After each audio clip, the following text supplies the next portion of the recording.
E-learning is a term that we use to describe the use of the internet to deliver learning materials to learners or to connect teachers and students together. E-learning is a form of distance learning.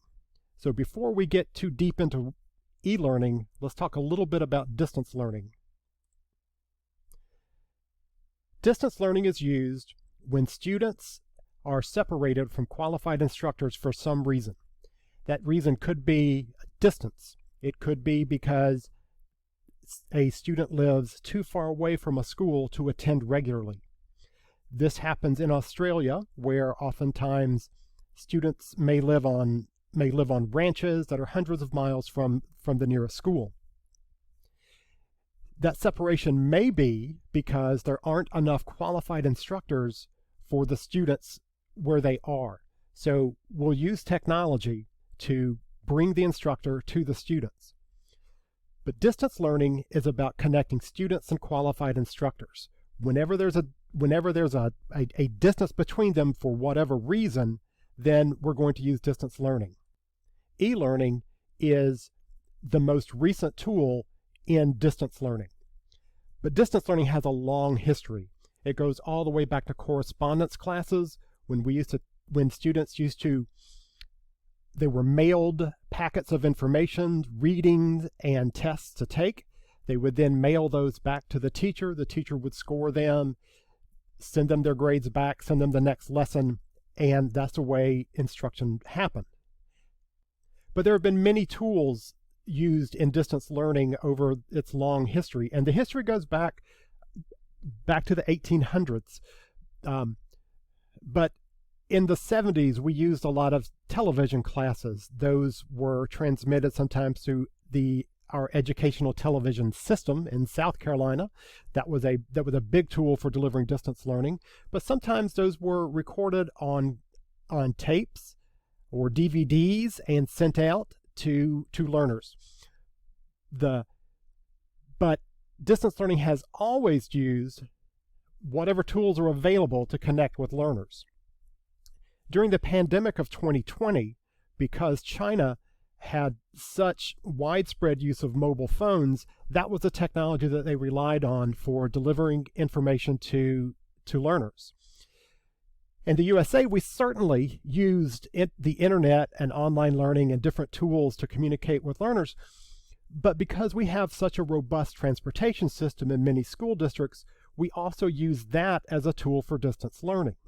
And that's something I want you to understand, is that the technology that can be used in distance learning doesn't have to be electronic.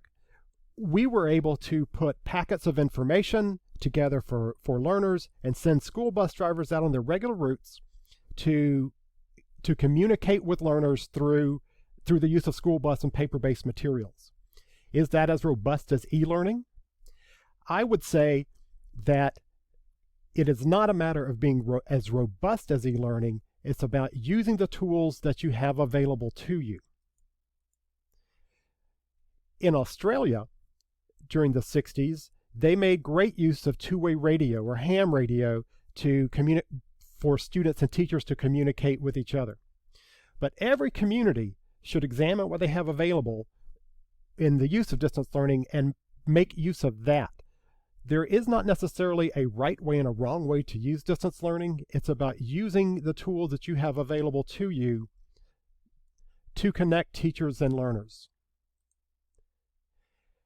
So, distance learning and e-learning, at this point in history, online is the default technology for distance learning.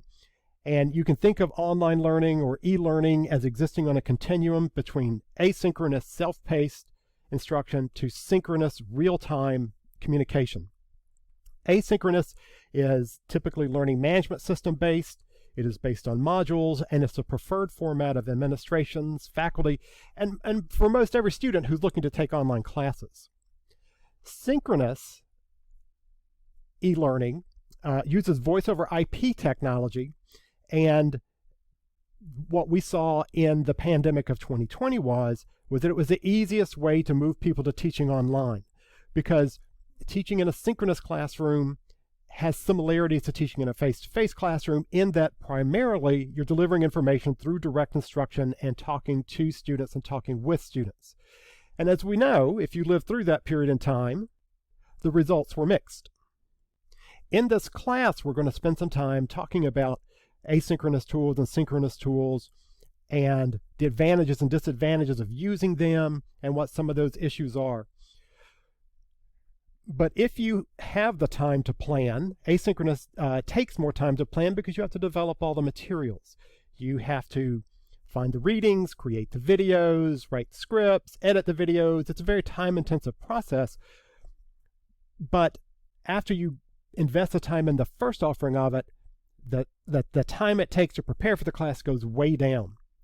Now, one thing about asynchronous learning is that society really does not understand it and many times doesn't support it.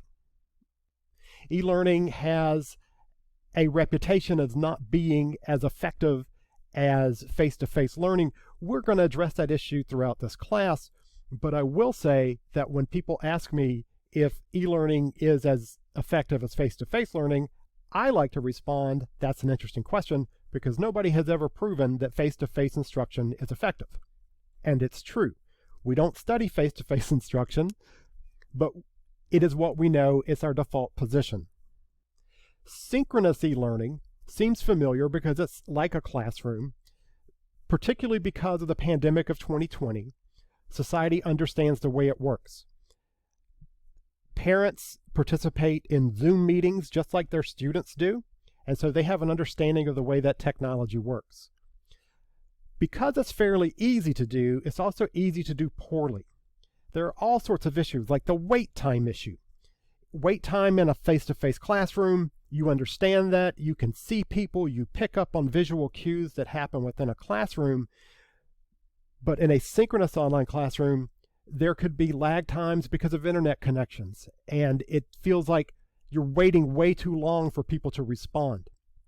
So we're going to spend some time throughout this class looking at those issues. But when I say they exist on a continuum between asynchronous and synchronous, I say that because for the best results, we try and use a combination of these. So we refer to that often as hybrid learning. Sometimes it's referred to as blended learning. If you've heard people talk about the flipped classroom, this is the method of e-learning that is used for that, where some of the class takes place online and some of the class takes place face-to-face. Hybrid learning, I also like to, it's an easy way for people to approach e-learning, so you can think of it as a gateway drug to e-learning. Finally, what I want you to understand is that e-learning right now is the primary tool that's used in distance education or distance learning, but it won't be forever. There will be other technologies that come along.